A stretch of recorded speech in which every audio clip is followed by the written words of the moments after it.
The following is a presentation of the Belly Up Sports Media Network.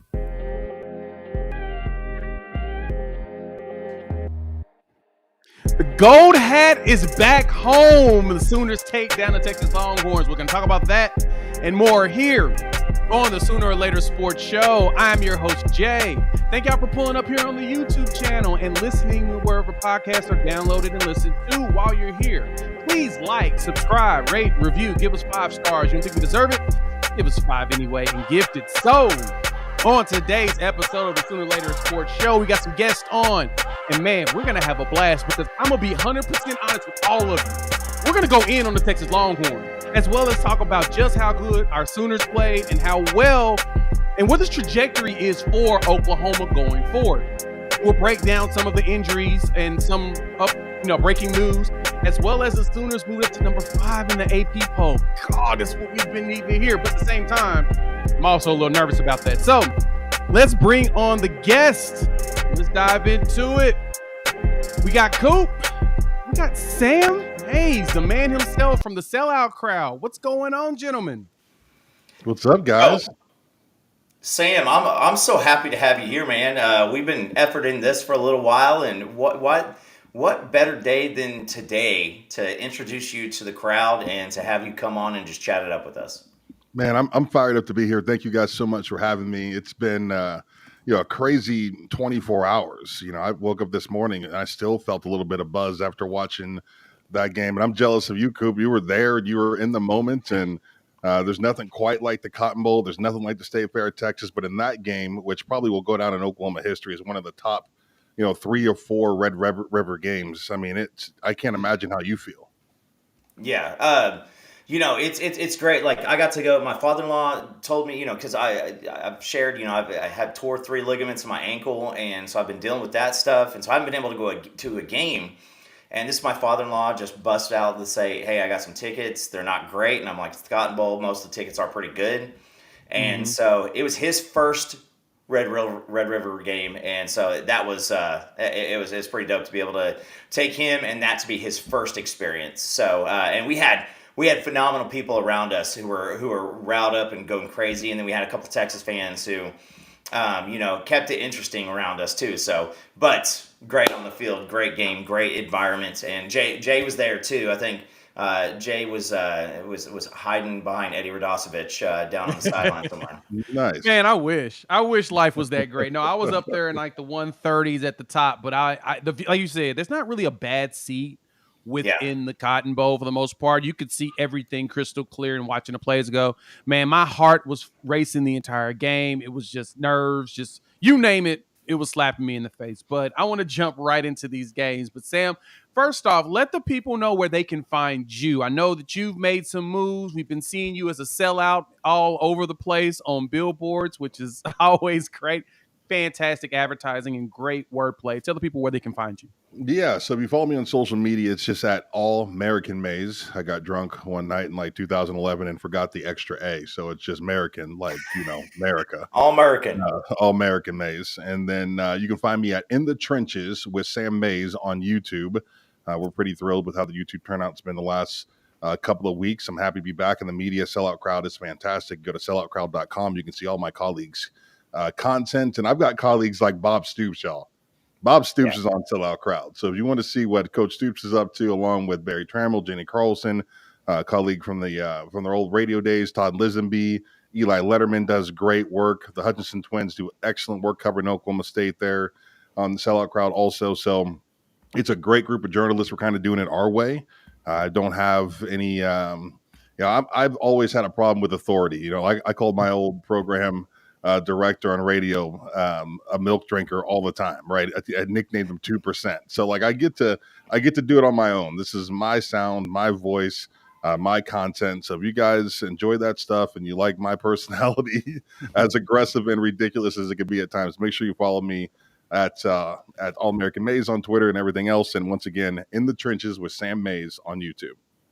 I will make sure to put a link to his channel in the description below so you all can go check him out. Definitely show some support to Sam. And Sam, again, thank you for pulling up with us here today on the Sooner or Later Sports Show. So let's dive into this game, y'all. Yeah. So me and Coop, was going back and forth a little bit about this, and just the fact that we went down there to the Cotton Bowl, and we did the one thing that everybody told me we couldn't do. And it's funny because it's not that we couldn't win. No one ever said that we just explicitly couldn't win. I was told that Dylan Gabriel couldn't lead a team to victory. I was told that we couldn't win in the trenches versus Texas because Texas manhandled Alabama. They just destroyed them. We can't defend their wide receivers because they're just so good and so fast, and it's impossible to stop them. And even with an injured tight end, Sanders was going to just eat us alive. Yeah. So I thought that was funny because now we see what happened as the game unfolded. Dylan Gabriel went out there and accounted for 398 yards of the 400 and something yards we had in this game. 113 rushing, 285. So we're going to start on the offensive side of the ball. Talk to me. Gentlemen, Sam, we'll start with you off as a guest. Offensively, what jumped out to you in this game? What got your attention? First, let me tell you this. Did you see my prediction from yesterday? I didn't. Okay, so I got up yesterday morning, called my dad, who was an All-American nose guard at West Point, and I told him that I was struggling with my pick here, right? We've been rolling around this game for an entire week. Who's going to do what? How's this going to go? Can Oklahoma stand up against the mighty Longhorns who beat Alabama and Tuscaloosa? So my pick was 31-28 Sooners. And in my pick, I put Oklahoma would have 2 turnovers, and when the dust settled, Dylan Gabriel will leave being the best player on the field. That's what my prediction was today. So when I tell you, as that game unfolded, I wasn't really surprised. I really wasn't, right? Offensively, I think DG, what people don't realize that we can go back to talk about the Spencer Rattler, Caleb Williams relationship, right? Rattler comes into that season with Caleb Williams behind him. What happened to Spencer? He fell apart. The pressure of having Caleb Williams behind him was too much for Spencer Rattler, and you saw it from game one as Caleb would pace up and down the sidelines. And look, Caleb, I'll be honest with you, he trolled Spencer into getting that on social media, all kinds of things. The way Caleb Williams just reacted as the backup did not help Spencer Rattler have success.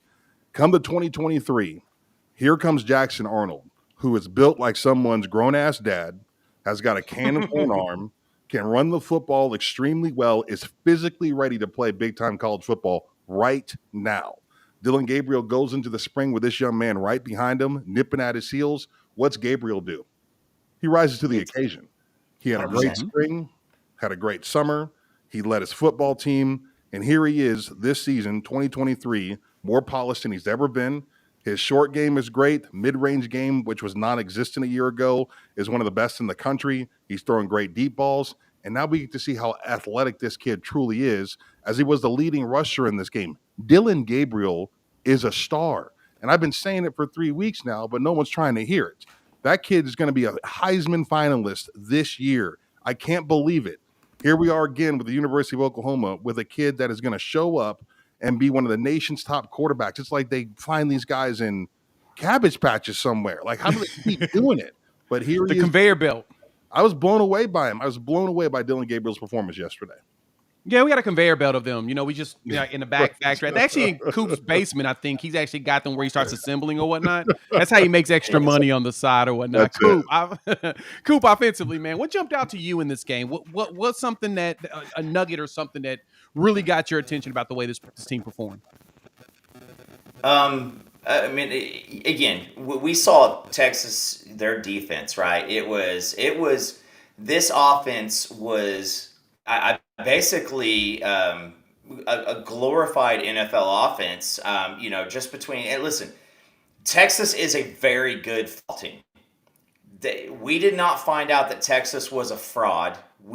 This game was more about Oklahoma and what we learned about Oklahoma, not what we learned about Texas. Texas is a great team. Texas is, Jatavian Sanders, if you've been watching Brock Bowers, to say that Jatavian Sanders is the second best tight end in the NFL draft, this coming next year, that's no knock on Jatavian Sanders. That's because Brock Bowers is that dude. He is the next one. And Georgia uses him like so. And so Jatavian Sanders, Worthy, A.D. Mitchell, all these guys, these great talents. We heard that the defense, of Texas was really the strength of their football team. And how's Oklahoma going to hold up? The running game, how are we going to do that? My prediction was we just need 135 yards rushing. That is your bare minimum of what you need to win. What we learned here is Oklahoma is no longer that Lincoln Riley, Texas Tech North, finesse offensive line team with the GC counter. It's no longer that.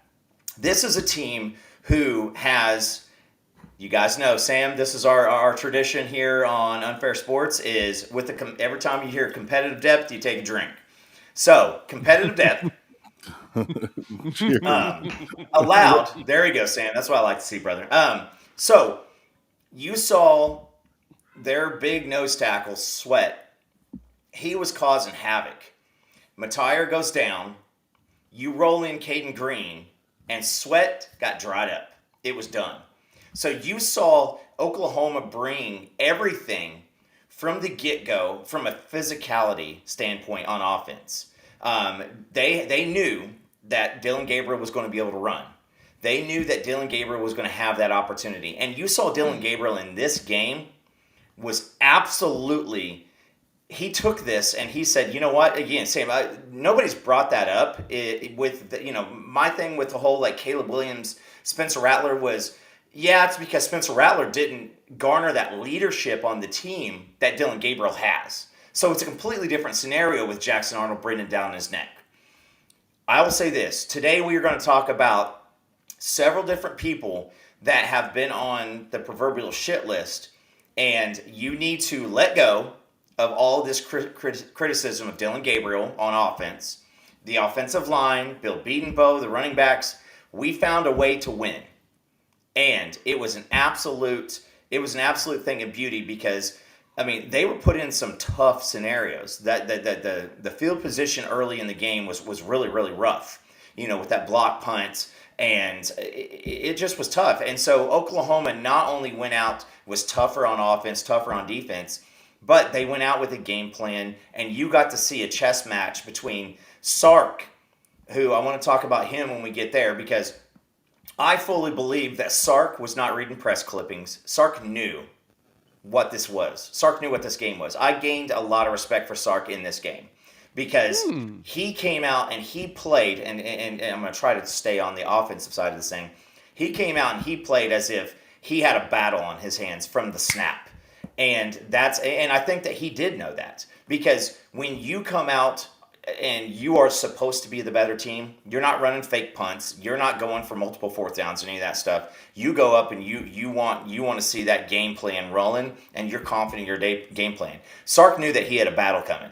And again, my sign off of this past week was that 49-0 shit. The clock is ticking. Language. The last couple in. Yeah. Get your last ones in, because 49-0 is not what we can talk about anymore. We can talk about now is 34-30. And when I looked at the offense in this one, it's funny because, and I'm going to pass it to you all to give me a key play, one play that probably jumped out to you the most, but there was one play in this game that made me realize not only is Oklahoma for real, but we were owning them the entire time in the trenches. When we stopped them on defense, those 4 straight plays at the 1 yard line, we stopped them. We got the ball. We got the ball at the 1, back to their band. We're trying to figure out what to do and how to get up out of this hole. We handed the ball to Tyree Walker. He ran for like 14 yards. At that point, I knew we had Texas. We had them on edge, because you just got stuffed and you're not mad enough to figure out a way to go all in to stop the team from running, because you know they're going to run the ball to get out of the end zone. You didn't go all in on that. You didn't go send more dudes. Sure, we could have possibly ran a play action, but how many teams actually run play action in the end zone when you know that you have a quote-unquote superior defense in front of you, right? We handed the ball to Tyree. We opened a hole. That dude was gone. Got a space, and after that, it was history. So from that, when you think about the game and how it flowed, what was a play that jumped out to you the most? Sam, I'll pass it to you first. What's a play that made you say, yeah, I'm liking this Oklahoma team right now? Well, I would say, Dylan Gabriel, once again, superstar potential there. But I think the thing that really the play that really made me feel something, Tyree Walker, I want to say it might have been a 3rd and 4, or maybe a 2nd and 4. Regardless, he takes an inside handoff, gets into the line of scrimmage, and gets stuffed like a yard and a half from the first down. Right, you think the play is over. Well, then he leans forward and literally pushes 2 or 3 Longhorns over the line of scrimmage, and it made me stand up out of my seat. Right, like that's Yeah. big boy football. That's a mentality. That's an attitude. That's what summer conditioning is. That's what being Schmitty built is. And I think that just mentality there, that Oklahoma was not going to be denied, is basically what you saw all day long. Like, you want to talk about, I mean, let's talk about the initial kickoff. Sooners fly down the field, get the guy down probably inside the 15-yard line, and they're hopping up and down. The emotion is all there. You never saw that from Texas. Like, it was like Oklahoma showed up. They knew exactly what the plan was. They knew it was going to be a tough physical game, and they were welcome to the challenge. I mean, all day long, you saw great plays like Walker pushing those guys back to get that first down. It was awesome. I think what made me laugh about that, and you mentioned on that first play, I've been hearing Texas fans say, "Oh, I think the plan was Worthy was supposed to throw the ball, or somebody was supposed to throw the ball, and then they were going to be gone. There was no way Oklahoma was going to catch him." And I'm just like, yeah, I think he got nervous. He caught that ball, and he saw what was coming at him, how fast they were coming at him, and is like, if I throw this ball, it's going to get knocked down, and they're probably going to score. I better go ahead and just, figure it out. And he did. And so, of course, like you said, Sam, we got out down there. We got excited, and you just felt the energy from this team. And Texas fans keep telling me, "Oh, this was the only game we prepared for all year. The only game we cared about." Nah, this is Red River. You have to prepare for this game all year. If you don't, then you're stupid, because anything can happen in this game. We've seen Texas teams with losing records walk in and beat undefeated Oklahoma teams in this game. Because why? It's Red River. We don't know what's going to happen. Well, besides the fact that Oklahoma's going to win about, 70% of them. But we just know that it's going to be something crazy. So, Coop, what was an offensive play that jumped out to you that really got your attention and made you perk up, stand up, whatever? I'm going to go with something similar to what Sam said, and it was another guy who we have completely written off as unathletic, no longer the same guy, no place on this team, and just really ain't it. And that's Austin Stogner.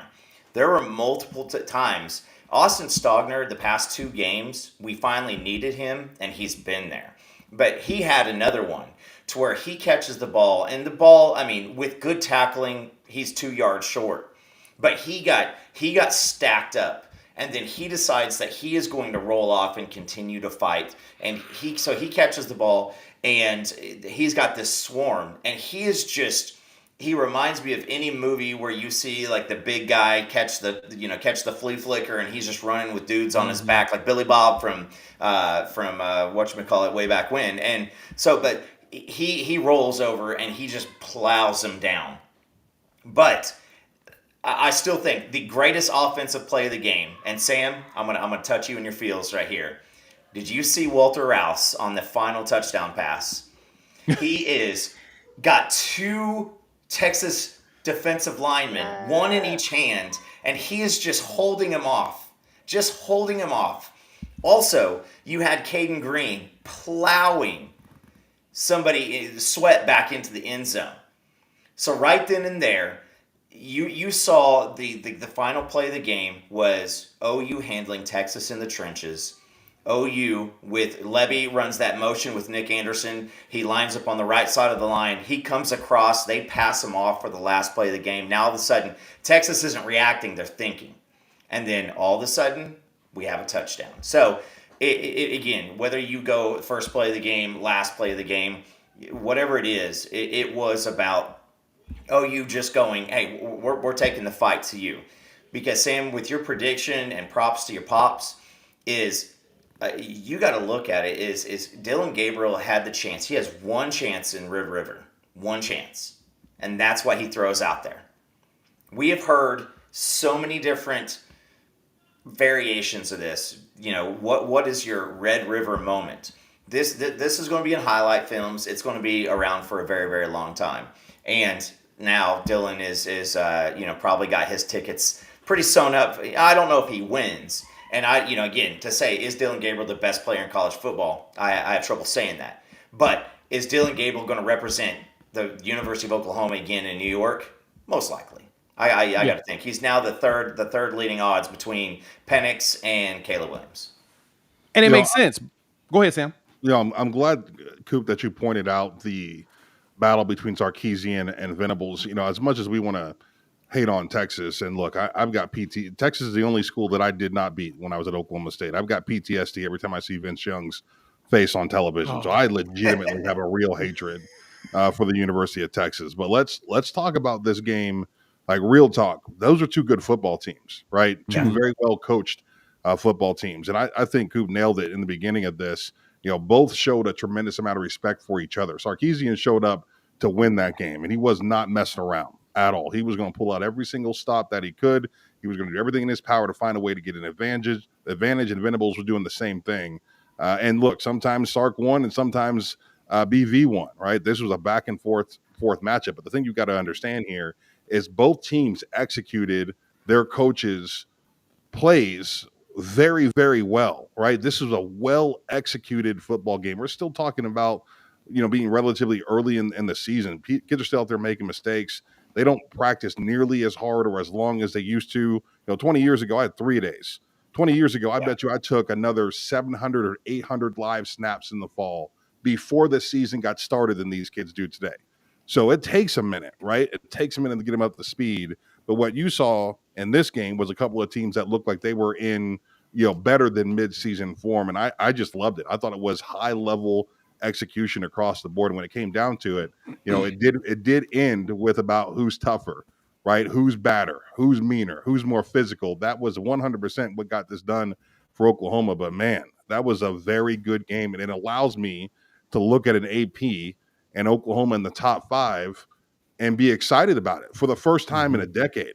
We've seen Oklahoma ranked number 1 in the last 10 years, number 2 in the last 10 years, 3 in the last 10 years.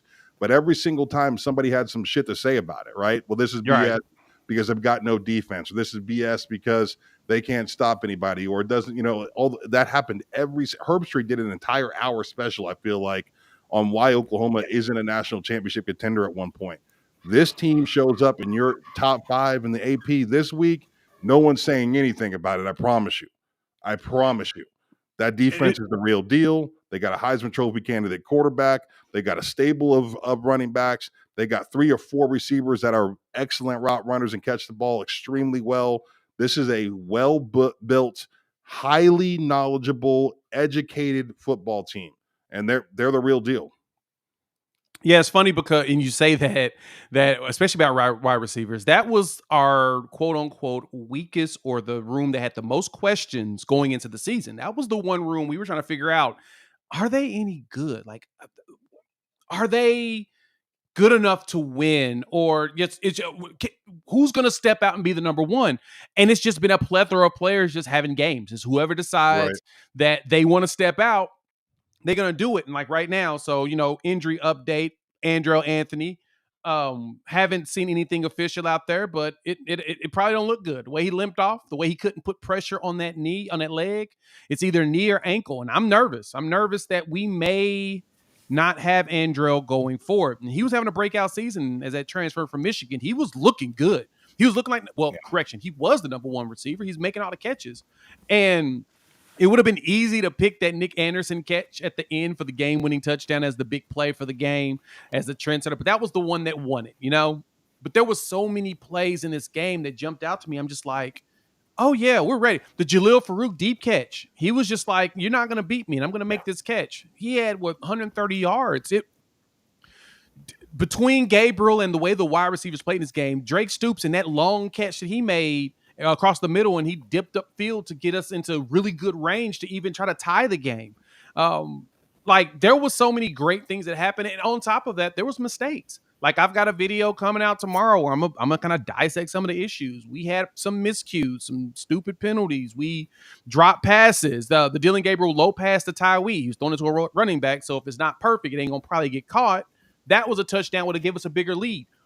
Our special team sucks right now. We can't punt. I'm not gonna sit here on this show and let you put that shit on Dylan Gabriel. Fair point. Fair. Both of your hands. Fair. I don't care. This is high level Division I football.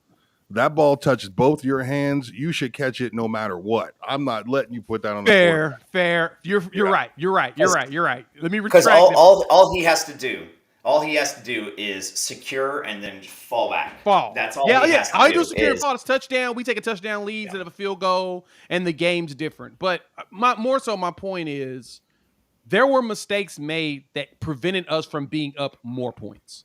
There were things that could have had us. We could have won this game by double digits.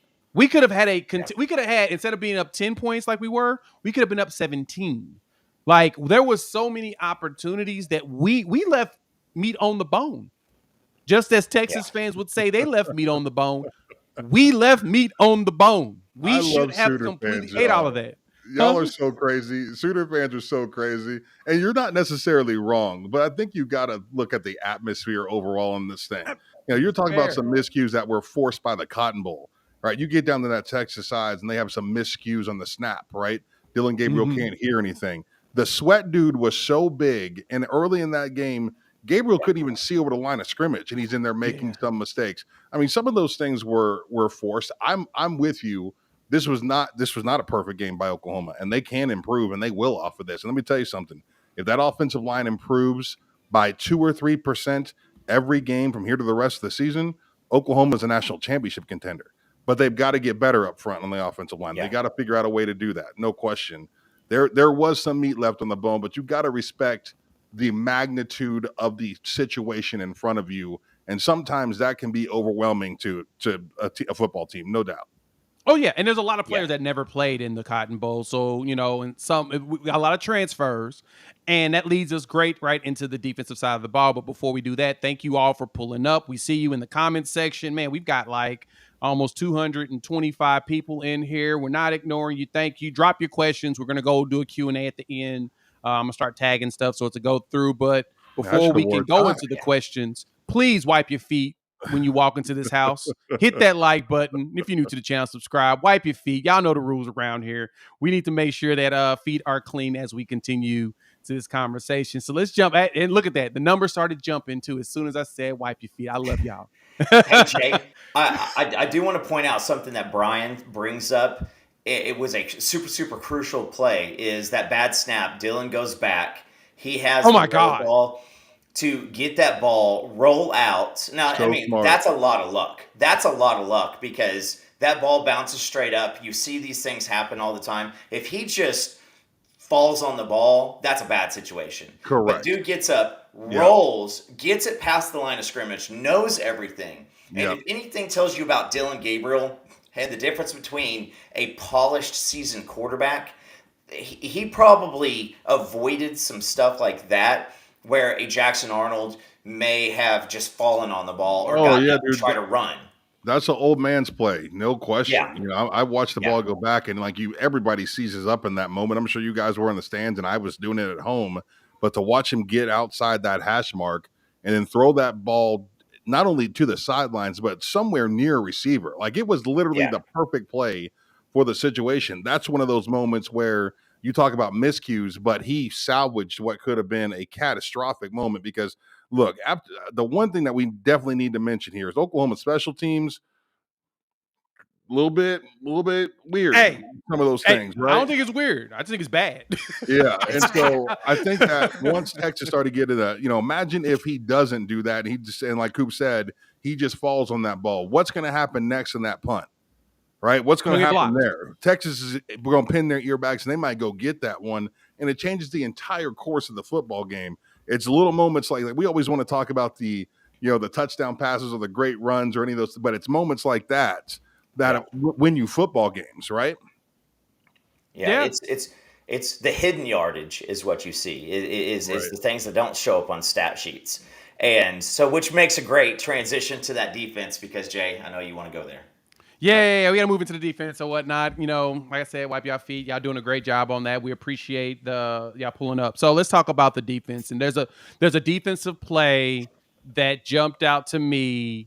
And shout out to my boy Ty Hayes over Around the Table Sports. He does fantastic content. He had he did the recap for the game, and one thing that jumped out to him was similar to me. So Texas was doing their favorite, I think it's like a bubble screen play, I guess you could say. Fake the handoff. He turns around, he's going to throw it.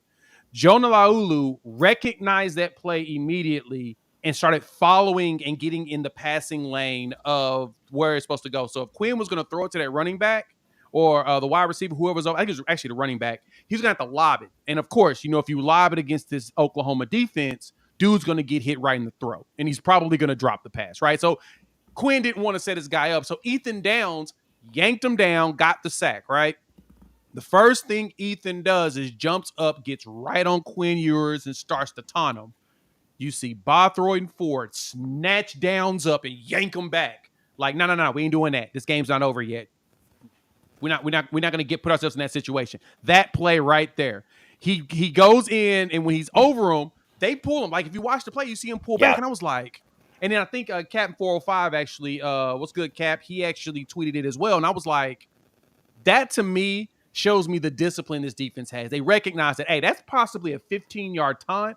We don't need to give them more yards. Don't give them free plays. Stop giving them this. That Trace Ford penalty, that's the reason why Texas scored.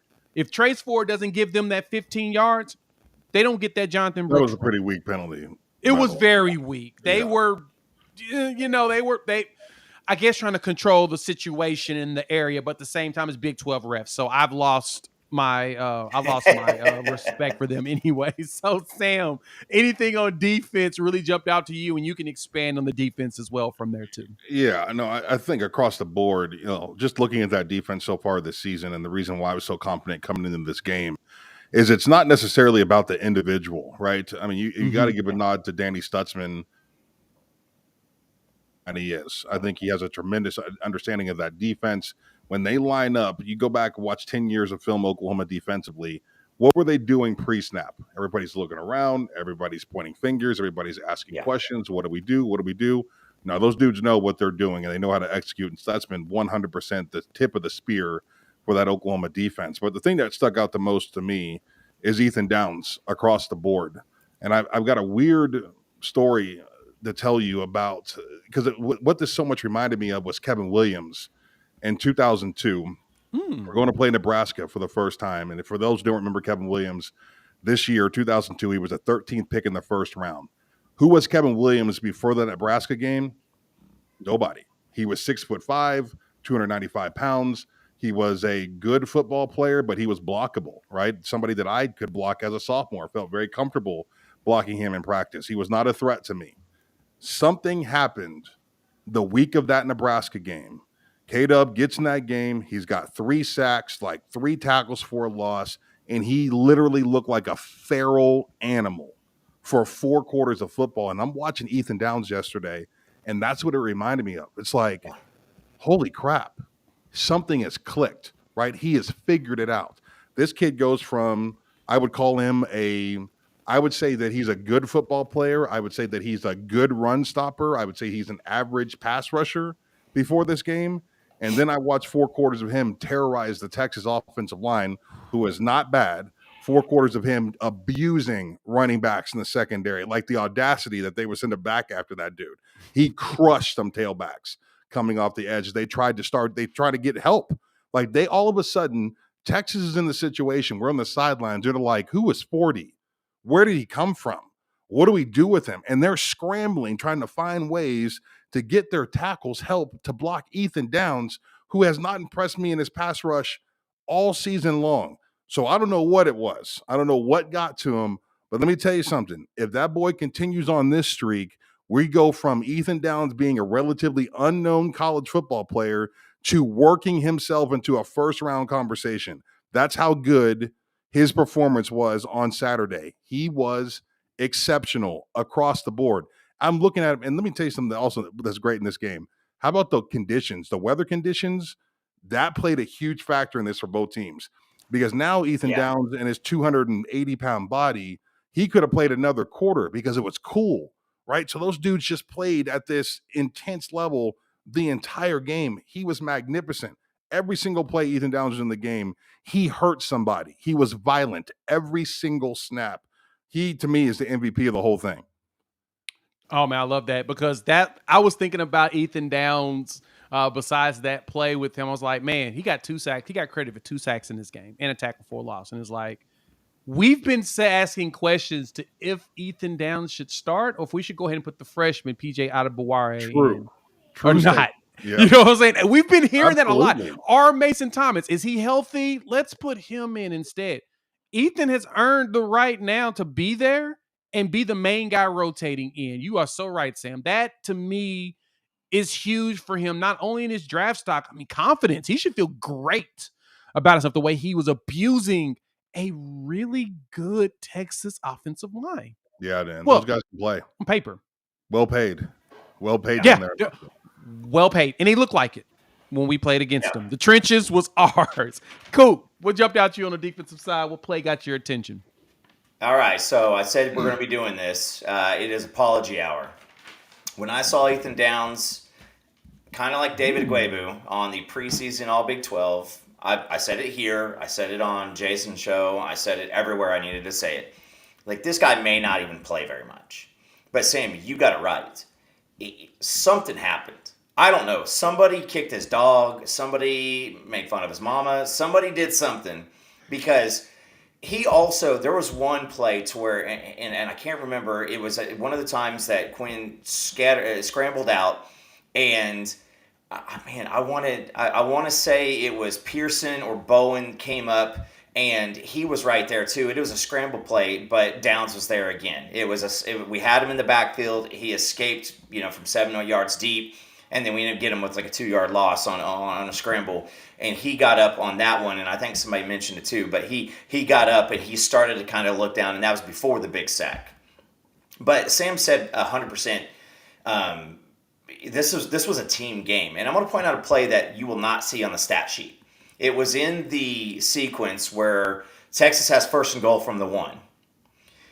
When you saw that sequence, go back and watch it and see how many guys gave up their life for the play, not for the glory of it. On the second play, 2nd down from the 1, so they run out Byron Murphy and Sweat, right? These are 2 330, 340-pound guys, and they run them guys out there. Deshaun McCullough, Sam, you go back and watch this play, because this put a smile on your face, because Sweat is right there, up on the line of scrimmage. Deshaun McCullough realizes that if he blows up that block, it opens up Murphy. Somebody else. Yeah. Yeah.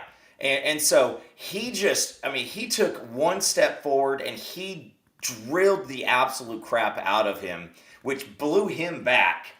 Running back takes the angle, and 3 guys are there.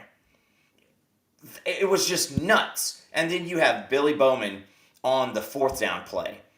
I promise you run that exact same play. Everybody knows what's going on. You run that 5 or 6 more times, and it's got to be perfect. And it was perfect.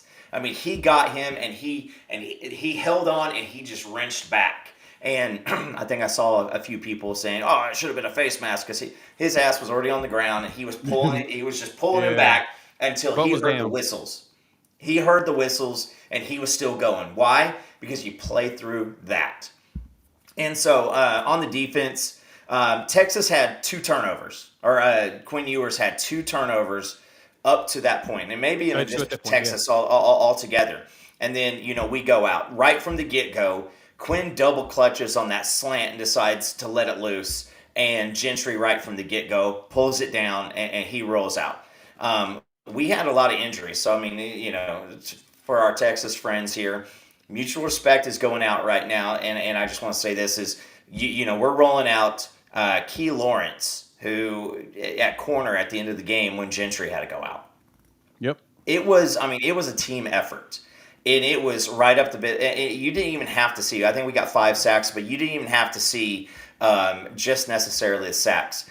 Quinn, he had a pretty proficient game, and Oklahoma with this defense has fought and fought and fought And you got to do a lot of things right in consecutive possessions in order to do something against this team. So you look at Quinn's numbers. I think he had like 5 or 6 incompletions, and he had, what was it, like 17 in a row He at had one 6. point. He was 31 for 37. He had 19 straight completions. I think he's like 21 for 19. 22 at one point in the game. It was absurd. He was really dotting the ball. Yeah, But at the same time, you know as what? much as you got to give him credit for doing that, it wasn't like they were giving up a bunch of Junk yards, huge, deep chunk plays, right? Like that kid can execute. And when you talk about Ewers and his progression over the last couple of years, he's also put in the work mentally and physically. That's a good quarterback. And the thing that you have to appreciate about Oklahoma, and I think it was Jay that keeps saying or Coops keeps saying it's a team effort. You're 100% right. Like, it just shows you how well coached and disciplined Oklahoma is. They never got themselves out of whack. They never got themselves in a situation where they started to freak out because Ewers was having success. How many Lincoln Riley teams did we watch that were just fragile? Like, that's the word that I would use to describe Oklahoma in the last 10 years. Even when they were out there winning 10, 11 games, they were so fragile. Oh, no, the other team scored early. Oh, no, we're down by 10 points. And then what would happen? They would just completely fall apart. 5 years ago, you let Quinn Ewers go out there and complete, 19 passes in a row, and the Sooner defense is running around like their house is burning down. Those dudes line up. They went to work, great coverage, sure tacklers, multiple guys to the ball each and every time. And then how about this? Every single person on that team, turnover is on the brain. They go out there and they're beating on the ball. They're punching on your arm. Do you know how hard it is? Imagine if I just followed y'all around for an hour and just repeatedly punched you in the bicep every time you had a football in your hand. Like, that stuff is a process, right? It takes time. And they just really beat on those kids for the entire game. They're so well coached. They're so disciplined. This is one of the best Oklahoma football teams I've seen in the last 20 years. I agree with that. Exactly. It makes me think about the 2000 team, and I keep referencing that, and I keep trying to tell everybody it's no coincidence on the jump from last year to this year, like it was from 99 to 2000. There's a lot of similarities, and I mean the biggest one is Brent Venables being defensive coordinator year 1 and then year 2. You notice, and him as head coach, he's being more involved with the defense. The big thing that jumped out to me too on this is just how meticulously prepared they have been on both sides of the ball. That Gentry Williams interception is funny because Kirk Herbstreit was saying on the broadcast, you could see that Quinn kind of double clutched it a couple times. He double clutched it and then he just went ahead. He was hesitant, then he went ahead and threw it. And you could see it was because Gentry read the play. And he was just waiting for him. He was like, I'm baiting you. Do it, do it, do it. And the minute he did it, he jumped across and took the ball, which Gentry Williams is going to be a star. Keep that in mind going forward. But outside of that, when you went to that, what you called out, Coop, love you talking about the 4 stops. I lost my mind because that was the best I've ever seen a defensive line from Oklahoma play in probably 15 years. Absurdity. But there was one thing in that. The first stop, a lot of people didn't catch it. I'm a big Kip Lewis fan. He's the redshirt freshman, 6'1", but he's like 210. He's a linebacker, right? Got to get your weight up, right, Sam? When you think about a linebacker, 210, you probably get your weight up. He was smart enough to bust through that line, got low, and he grabbed Jonathan Brooks' ankles at the beginning and made it to where we stopped him on the first stop. And he was a part of every play afterwards. And I was like, dang. Because a few people have told me, Jay, I get your thoughts on the way, blah, blah. Kip is too good. He's a monster. He'll be fine at his weight. He'll figure it out. I'm like, all right. The 210 makes me nervous at a linebacker. Nah, he shut me up. That was one of those. I grabbed my paper, wrote it down. Yep, Kip Lewis shut Jay up for talking about his weight because he was out there putting his weight on those the offensive linemen and making plays. You can't read that. And then McCullough's my favorite transfer we got. I watched him at Indiana and watched his ability to get around those really, really Big Ten offensive linemen. If there's anything the Big Ten has, it's huge offensive linemen. They may be slow, but they're all huge. And McCullough growing, his ability to get around him or push him down, I was like, okay, I think he's going to do something here. Like you said, Coop, he ran straight into Murphy, pushed him into Sweat, and literally Jonathan Brooks like, I have nowhere to go. Stop. Yeah. Give me more of that, please. Please give me more of that. Brent Venables' meticulous preparation for these games is what's getting this defense together. And my goodness, the sky's the limit if they keep this up. All they got to do is You know, keep executing and let attrition not take us out. you just got to start talking about goal line stands. And at the end of the season, I promise you that moment in this game will be one of the greatest moments of the 2023-24 college football season, period. Agreed. It just doesn't happen, right? And to the point that I would tell you in my career, there was one goal line stand that we did not have success in. One. And I'll never forget it. And it happened in that Cotton Bowl in a bowl game against Eli Manning and Ole Miss. And I'm still, to this day, when I think about it, haunted that we didn't get the ball in the end zone. It literally is the will to get the job done. And in that moment, if you would have asked me after that goal line stand, is Oklahoma going to win this game? I would have said absolutely yes. Because Texas didn't have the will to get it in. Like the whole offense has an advantage. Why? We know the snap count. I get to move before you move, period. Mm-hmm. And so in those situations, when the ball is on the goal line, it's so difficult to stop it because the offensive line gets to go first. And so when I can take my power step before you move your body, there's no way that you should stop me. My coach told me as a kid, you should never lose those battles, period. And I never did, except for that one single time. Right. And so to do it 4 times in a row is outrageous, especially with an offensive line like Texas has. Like that just tells you want to talk about guts. You want to talk about toughness. You want to talk about the will to win. That's what this team is made of right there. That's who they are. And if I was BV, I would show them that every pregame before every single game. That would just be on a loop before I took the field for the rest of the season. Like, remember this moment, right? Remember this stand. Remember when we said we would not be taken. It was fantastic. It was awesome. I would put a video, right? Like that's like a it's like a movie. Yeah. No, yeah, it's a good point. I would have a video. I'd have TVs throughout the facility with that on loop that says "Do it again," and then show it, do it again, and then just keep showing it over, just like you said. Because yeah, that's the thing, that if this team can keep that mentality, like I said, sky's the limit. Yeah, and you also have, I mean, this year you've already got, I mean, the stat shows up when I was rewatching the game that OU leads the nation in interceptions, right? And so you saw film study with Gentry Williams. That's the second the offensive play of the game. I mean, that it was right from the get-go. He knew what was coming. And then the Billy Bowman one where he popped Sanders. I promise you, when he popped Sanders, some things changed in that young man's life too. Oh, yeah. Because Bowman threw his he had one catch for 16 yards. Healthy, not healthy. Oklahoma's defense has made absolute nobodies look like offensive stars, All-Americans. How many times have we played a nobody and they're like, that team's probably going to be pretty good this year, so I'd be surprised if they don't. Like the first year that when we barely beat Tulane and we're like, that team's probably going to, go to a big bowl game, and they won one more game the rest of the season. But this was crazy because you get Jatavian. I mean, it's touchdown day, right? He's going in, and he pops it up. And what's funny is you see that replay, and Key Lawrence, his hands are up in the air because of the incompletion. And here comes Dolby, and he catches the ball, and you're just like, what in the world? What? I mean, so this defense now, like Sam said, they're thinking turnover. And you saw how many plays. Typically, I get a little frustrated when I see guys take, get a pass over the middle or something like that, and people are swinging at them, for 6 or 7 extra yards. But we've seen it work this year. And so, yeah, how would you like to feel if Billy Bowman is just absolutely just beating on your arms? Gentry Williams beating on your arms. Ethan Downs with his weird zombie makeup is just beating you up. And eventually, you've got to flinch or prep for that, and you're not thinking about juking. You're not thinking about X button. You're not thinking about any of that. You're thinking just hold on to the ball. And so, when you look at this defense, this is a good offensive team in Texas.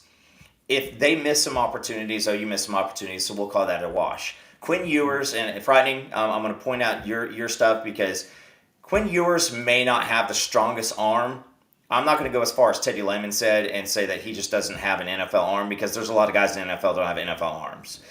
There's a lot of guys out there who know how to do it, right? We saw Drew Brees just float balls into the right, area for years. We saw Peyton Manning win a Super Bowl, and that guy couldn't throw a screen pass with any zip on it. Like sometimes you just have to be smarter.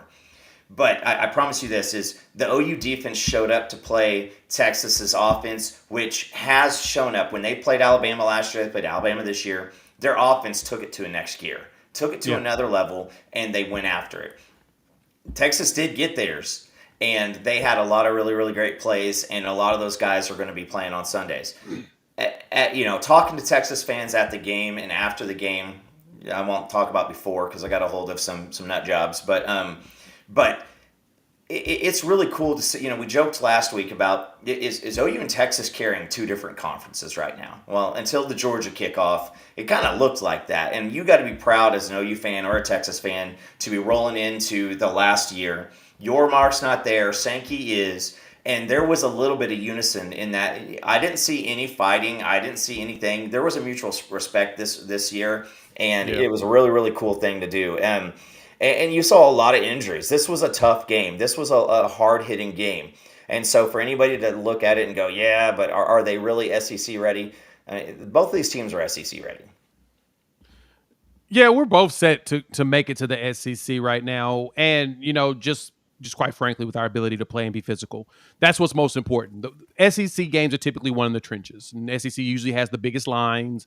They have usually the best technique. And granted, we went out there and did what we did to Texas like we I mean, it's a tradition as old as the game itself, us owning Texas in the trenches. That's just kind of what we do. And so that's the beauty of how we play, but kind of want to piggyback back.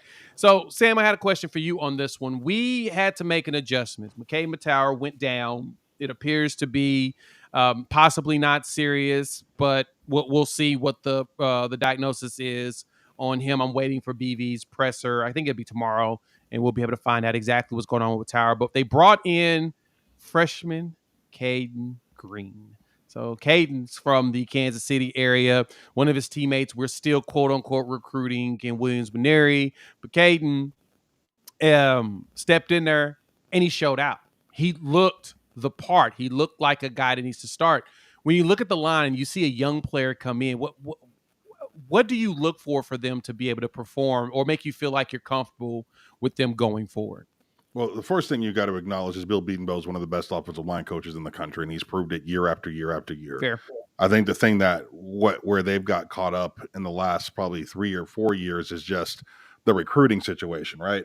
Like it's amazing what's happened to high school football across the country. And I think I'm going to do a podcast here in the next couple of weeks about just offensive line play in general, because there's a drought, right, in the country. I'm talking across the board. How many NFL teams right now do you watch every Sunday that don't have good offensive lines? I would say there are more NFL teams that don't have lines than there are NFL teams that have good offensive lines. It is a struggle to find these kids, and it's a struggle to find them in a position where they've got a knowledge, from the time they're 15, 16, 17 years old to play physical football, right? I go to high school games around the state, and what am I watching? I'm watching offensive linemen in 2-point stances, run blocking. I'm watching offensive linemen who have never put their hands in the ground and fired off the football. I'm watching teams throw the ball 60, 70 times in a high school game.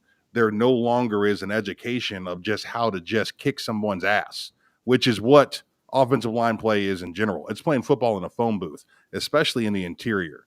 So when you get a freshman come in the interior and across the line of scrimmage is a 360-pound nose guard, right? In my brain, I'm thinking this boy's getting ready to die. And what we saw was the complete opposite, right? He absolutely had the knowledge. He knew exactly what he was doing. He didn't miss any assignments. And the support from this tackle and the center next to him to go out there and play as physical of a game as you want to. That's what you want for your guards. Your guards are goons, right? They're like the enforcers on hockey teams. It's not pretty. It's not sexy. They're not great athletes. They're just nasty. These are the guys you want first off the bus. These are the guys that are most likely going to hit you in the face first. That's what the guard position is in the college game. And for to see Green come in there and watch him play the way he did in that atmosphere with that noise, dealing with every little bit of thing that's going around him, to play as well as he did as a freshman, that's a huge, huge, huge deal. That's your starting guard for the next 3 years at the University of Oklahoma going into the SEC. Y'all are talking about being SEC ready. I would have told you prior to the season, I didn't think Oklahoma or Texas was going to be there. But after watching this game, I would tell you that the Sooners are definitely on track to get themselves into a SEC conversation and compete right off the bat. Are they going to win titles in the first 3 years in the SEC? Who knows? But I'll tell you that they will be in the conversation if they continue to do the portal like they have here in the last year, and if they continue to get kids up to speed like Green was for this game. That's what you want to see for sure. I think beating Bo is the key here, y'all. You want to talk about national titles? You want to talk about one this season? It's up to Bill Beatonbow and that offensive line to continue to grow. They've got to match the efforts of that defense. The second that Levy can go out there and say, okay, cool, it's third quarter, we've got a 7-point lead, I want to run 13 plays here, right? This is what great football teams are able to do. I want to run 13 plays on this drive. And he's going to sit out there and call 10 runs. When he can do that on command, that's when this team will be able to pick the W's. That's when this team will be able to look at a semifinal game and think we've got an opportunity to win this thing. They've got to complement that defense as much as possible. Green going in there and playing as well as he did is a huge deal for Oklahoma, no question. Yeah, and that's exactly right. And the question here was mentioned up a minute ago that wasn't he intended to come in at tackle? Yes, he's a left tackle. He's going to be a tackle. It'll be him and Sexton and Taylor. Sexton. It'd be him and Sexton would probably be your bookends with Taylor rotating in. But the good thing about it, and Coach Dent, Marcus Dent, he dropped in this about how much of a magician Coach B is. The one thing I noticed about his recruiting is that he always tries to recruit guys that are more versatile, ones that can play both positions. And he wants a guard and a tackle. He wants you to be able to do both because there's going to be moments he's going to throw you into situations where you play both. And like with Caden Green, perfect example, he was playing left guard at one point of the season, and then he had to go to right because Matauer went down. And so you're like, this dude's ready to play just about every position. It's not center. Yeah, I'll be honest. I was an All-American, and I could have never done that. I'm just telling you. Like, it just wasn't. And this is very much a new way of thinking in college football. Getting, you want to go out and recruit power forwards, right? Yes. Guys that are, and then you want to put 30 pounds on them once they get to school. That kid's versatility and the ability to do what he did against the competition that he did it against, I'm telling you something. I mean, that might be that, it'll never get the respect that it deserves because there's too many other great moments in this game. But him coming in there, and I guarantee you BV and Coach B will let him know privately, the job that he did might have saved this team from losing that game, honestly. Yeah, and that's kind of one of the big things with that is the ability to be that versatile. So I say this to Sooner fans. We're going to jump into y'all's questions because y'all got a lot of good questions in here before we wrap things up. But that was, if you look at the players that Beatonbow is recruiting, he's not recruiting your traditional elite 5-star offensive lineman. And that's your reason. He's looking for guys that are moldable. Tyler Guyton was not a highly recruited player. He played tight end a little bit in high school, and he was a defensive tackle when he first went to TCU. We got him out the portal. We saw how raw he was. Beatonbow said, I can make him into something. Dude's right now looking like a first-round tackle in the draft. He is being graded in the first or second round today in the NFL draft. That's what Beatonbow does. That's the thing we've got to keep in mind. So, all right, let's look at some of these questions. Oh, here's a good one. We got a super chat. G, thank you so much for the $2. We appreciate it. Is Texas O-line that overrated, or are we that good? Sam, how did you answer that? What'd you think?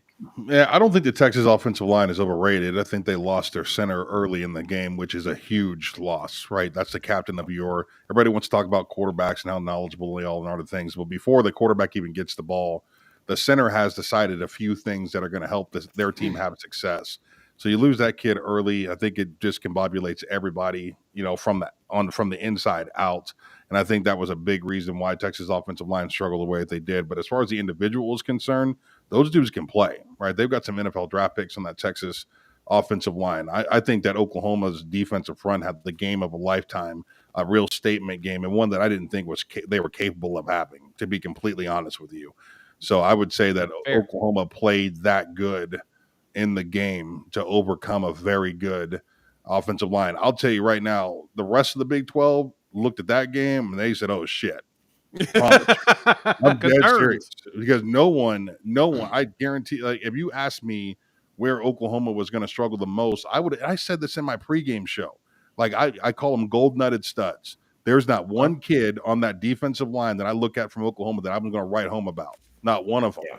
I would have not have taken the time as a player to look at the scout report and think, oh, this kid is going to be worth my time today. They look like guys that were well coached and they do their damn jobs, and you got to respect them for that. But none of them just wowed me as far as playmaking ability. Well, what happened from the time they got on the bus from the hotel to get to the Cotton Bowl? I don't know what it was, but all of a sudden it looked like they had 3 or 4 draft picks on that defensive line. A quarter into that game, it was crazy. I mean, they absolutely put foot to ass for 4 quarters and were the catalyst on why the Oklahoma defense was able to play the way they did. So yeah, and my boy Frightening Truth, he's a Texas fan. He always comes to support the show. Got nothing but love for him. But yeah, I'm 100% stick to the statement I said. OU, and you can ask any Texas fans. That's basically what most Texas analysts, Texas hardcore fans have said. The difference between why Oklahoma has beat Texas so much from the year 2000 all the way up is that OU has owned them in the trenches. We have.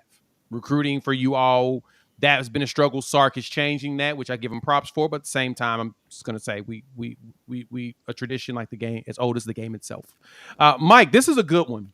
Does anyone mention how BV is coaching at a high level with his wife going through all the cancer stuff? No one's really talked about that. Like, that man's focused. You gotta be, because I know that's a tough thing to go through. Mad props to BV for that. Yeah, and you got to look at sports traditionally. I mean, just look in our lifetime alone. 9/11, everything with racial equality and everything. Sometimes sports is the outlet, and it is the thing that allows you to really focus on something and get away from what's going on in life. Because I mean, you look at it, every single Saturday, there's a stadium full of people who are going through stuff. And, OU showed out, and first game of the season, put a good effort out there to pink out the stadium for Brent's wife. I mean, this university means everything to him. This is his heart, and this is his family. And now he has 100 some odd, children that he wants to invest in. And so I promise you now, if the man that Brent Venables is, it takes a special, I mean, Sam, back me up on this one. It takes a special woman in all of our lives to allow us to, endure us in most situations, but allow us to be supportive enough to do these things, right? What's going on in the background? You guys hear most of the time. My kids are running around like psychos, and my wife's taking care of them, so I can sit here and talk about football with other guys. But Brent goes out there, he recruits, he's doing that stuff, and she helps. I promise you, when this is all said and done, if you ask Brent, he's going to say that she was encouraging me just as much as the other way around. Oh yeah, I would believe that 100%. He is doing a job, and it's a culture right now because let's see here. Lester brought up the question, if you want to search that one up, Jay, about Quinn Ewers having the mentalist come in to help him. A doctor was brought in to mentally prepare him for that.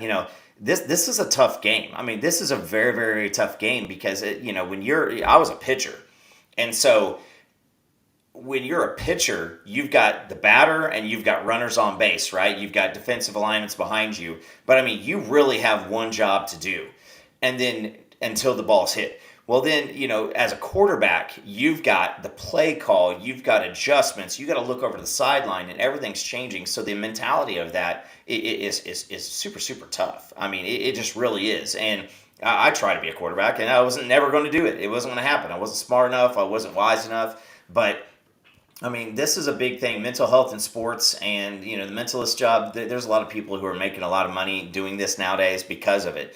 And so, I mean, I got to think that if someone got brought in to help Ewers stay mentally prepared, that guy could have crumbled like a cheap folding chair right from the get-go. Second play of the game, but he didn't. He stuck in there. He took his licks and he stayed in. And you've seen. Go look at what's going on in Denver right now. That is a shit show of an organization. Russell Wilson just fumbled the ball away to let the Jets with Wilson at quarterback beat them, and now they're 1-4. I don't know what's going on, but I think they need a mentalist because there's something going on. So, if that's what it takes, and if Sark has that type of commitment, I mean, that as a Texas fan, I mean, that's what you want, right? Do whatever you can, and I got to give props to Quinn to say like, yeah, come on in. Do you see, Spencer Rattler being like, yeah, listen, coach, I'll go talk to a mentalist to make sure that I'm game ready. I don't think that happens. Yeah, it's very rare. Sam, you think this is game of the year so far? Oh, yeah, for sure. I mean, the Cotton Bowl, the State Fair, Texas, two great teams, great tradition, unbelievable football game. I was talking to a buddy of mine earlier today. It doesn't matter what the jerseys said, right? You could have put them in one team in purple and one team in green, and I would have left that game going, oh, my God, that's one of the best games I've watched in 5-10 years. I mean, it gave you every single bit of emotion. Great plays, physical plays, hard hits, great passes, electric execution, great coaching from both sidelines. I mean, it was the perfect game. It was everything that we could hope for. Coop, what you think? Game of the year? Yeah, because and Blake just brings up a question, kind of something I was going to go with. The gamesmanship that was going on, and they said it again. I just watched the replay as soon as I got back in town. But there was a little, people are calling out BV for sign stealing. Again, bring up baseball. Is if you do not have a system in place to prevent that, I mean, that's on you. Bro, so if you're not trying. Like, I don't want to hear that garbage. Yeah. That's crazy. Yeah. I mean, I'm just telling you straight up. Like, if you think that I wasn't listening to every single call the defense made for 4 quarters of football, like, you have to find a way to have success. If Texas is out there giving up signs that were so easy to read that OU use it as an advantage, that's on Texas. Like, I don't want to hear that garbage. That's ridiculous. Yeah, and so I'm saying that if you got a situation where Sark is sending in plays super late so that BV can't adjust, that's gamesmanship, and that's part of it. And if anything, you got to say extra props to the preparation and to BV and that defensive staff, because if they're doing all that stuff and they're still out there making plays, I mean that takes some intestinal fortitude. And it was. I mean, Sark is a very, very talented play caller, and Brent Venables is a very, very, very talented play caller on the other side. And there was a little tete-a-tete going on with that. And but as far as the game of the year, I mean, you have Texas, where some people were calling Texas potential best team in the country. And then Oklahoma, nobody was really having a conversation. It was more along they still haven't played anybody. You play the teams in front of you, you go out and you do what you're supposed to do, right? So you go vanilla for the first 5 games of the season, and then now you have this first measuring stick, and this is one. It ends with 15 seconds to go. There's opportunity galore. You saw mistakes. You saw opportunities. You saw opportunistic playing. Texas had multiple chances to just basically say, you know what, we got them again in December. Let's wrap it up and let's go do this another day. Let's win out. But they kept fighting to the very end, and you saw that with the 15 seconds left. I mean, that was it was something good. So yeah, I mean, I don't know of another game that's better than this one. Yeah, I'm in the same boat. I think that it was game of the year right now. The Texas-Alabama game was really good, but it didn't. The ending was Texas took over and won the game. So you didn't really have anything last minute, 1 minute with the drive and game winner with so much implications long term, like a bigger deal of things. I think this one was definitely the one. Moses, thank you for the $15. We really appreciate it. AP poll dropped. Oklahoma moves to 5. Texas moves to 9. Right above USC, which dropped a spot to 10, and then Alabama was number 11. Thoughts on the AP poll? Personally, I think 5 is fair. We still got to play more games. It's the most legitimate top 5 Oklahoma's had in 15 years. I mean, let's just call it what it is, right? This is the first total complete team that OU's had in the top 5 AP poll in 15 years. This is a team that Oklahoma fans could lean on and expect to show up and play physical, play fast, play smart for 4 quarters of football. It would be surprising to watch this team show up unprepared or allow someone to sneak up on them and play did or Army did or Houston did. I'm just naming a few that I can remember in the last 10 years, some bullshit performances by Lincoln Riley teams who just didn't have the mindset for it. They weren't tough here, right? They weren't tough here and they weren't tough here. This team is tough in the mind, tough in the heart. It's a legitimate top 5 AP. And when you look at the top 10 in college football right now, tell me what team do you, outside of Georgia, who looks like the Monstars? Georgia's going to beat you with bodies. And I hate to say it to OU fans, but they're not close to that yet. There's not a whole lot of teams in college football that are close to what Georgia puts on the field and from player 1 to 22. Those dudes are too big, too fast, too strong. They have a mindset in Georgia that no one is going to catch anytime soon. Now, can Oklahoma get themselves in a conversation with them down in the next 5 games? Maybe, Yeah. but they're not going to take the field with Georgia and I'm not going to pick OU to beat Georgia in a semifinal game. Like, they're not there yet. But every other team in the top 10, I 100% feel like the Sooners got an opportunity. I just do. They're too well coached. They got too many dudes on that football team that are playing great right now. If they can stay healthy, then Oklahoma's going to find themselves with an opportunity to be one of the Final 4 teams this year. I like that. Okay, that's a good point. Coop, you like that number 5 spot? Yeah, I mean, somebody said it. OU plays better as an underdog, and I've never thought about it like Sam just said about the most legitimate top 5 because. We saw it back in 2000 as you run through Nebraska, K-State. You get up into that upper echelon, and now people are going to start picking out. So expect, as an Oklahoma fan, you got to expect people to be like, you know what, maybe Texas wasn't as good. I mean, they did beat Alabama, but Alabama hasn't been as good as they it wasn't the typical Alabama team. People are they're looking for it, right? Georgia has the same situation. They haven't played anybody. They had Kentucky. Some folks were saying, hey, you might want to pay attention to this. They walked out and they beat Kentucky up, down, sideways, and backwards yesterday. They had the opportunity to go out and lay an egg, and they didn't. They dominated. And so Georgia has earned the right. And to give a shout out to Kentucky real quick. Fast, physical, smart. Yeah. 100%. Kentucky has key players on that team that maybe could potentially have thrown a wrench into what Georgia does. And Georgia put the steamroller on and beat the ever-loving crap out of them for 4 quarters. Like, that team is the truth, 100%.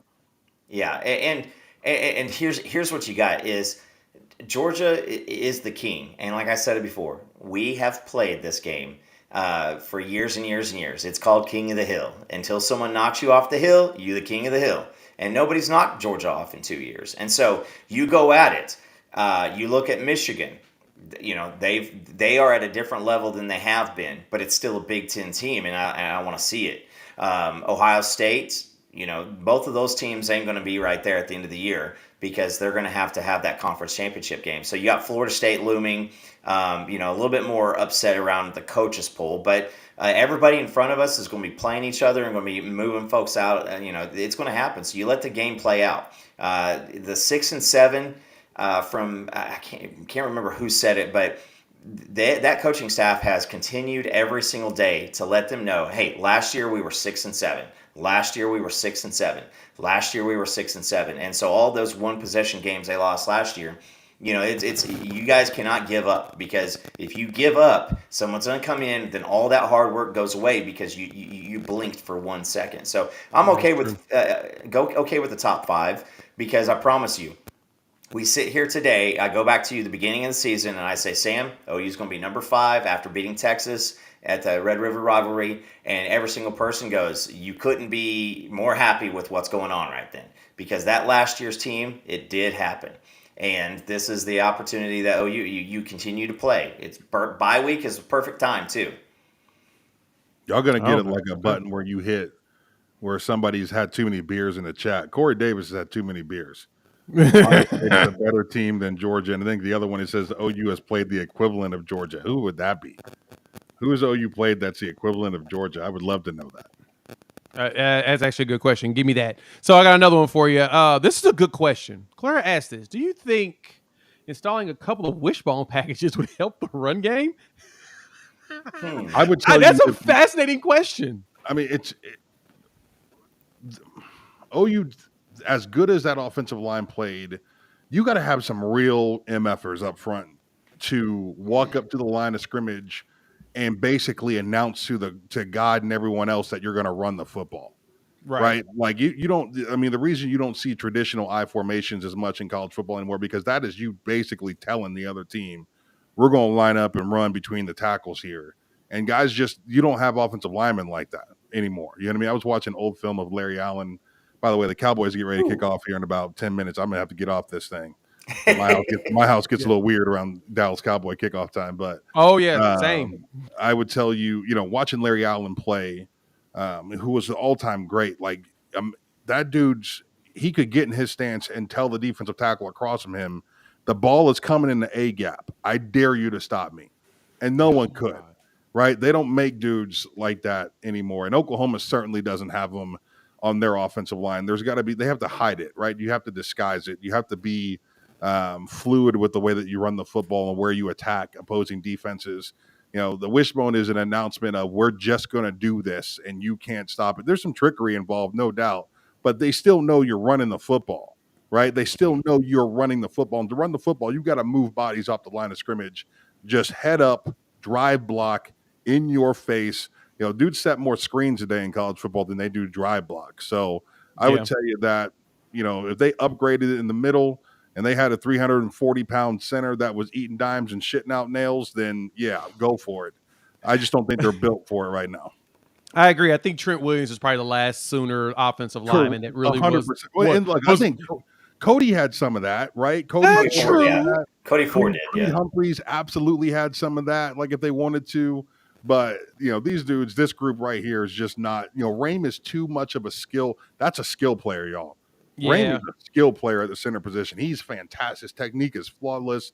Hand placement is great. But when it comes down to just body weight and mass and strength, nasty enough, he's just not that dude, right? So I appreciate that. Look, I'd love to see it. Like I ran a stack guy in high school. We had one receiver, two tight ends, up back, fullback, tailback. Maurice Claret was my tailback in high school. Ooh. So that's all we did was just ground and pound. But my whole offensive line weighed 325 pounds, all five of us, right? And as 18, 17, and 16-year-olds, so that was the mindset of our team, and no one could stop us from doing it because we were just so big. It would take a lot more for Oklahoma to be able to do some of those things. That's a fair point. Real quick, injuries. What we've heard is McKay Matowers should be good in a few weeks. Nothing serious is what I've been thrown my direction. And I think Gabe mentioned that Gentry Williams was dehydrated, and that was the reason why he came out the game, and he should be good. And that's talked about that on the Oklahoma breakdown, so he should be solid. But Andrew Anthony, we're still waiting to find out results, and I'm terrified that he's probably going to be done for the year. So that's the three players that we really saw. Billy Bowman, I think he just got shook up, and he's fine. Good thing is we got the bye week this week, so I think we'll beat the bye week this week, but you never know. Sometimes things happen in the bye week that can lead to bad things. So one last question. We can get out of here because the Cowboys are about to kick off. Thoughts on the rest of the schedule?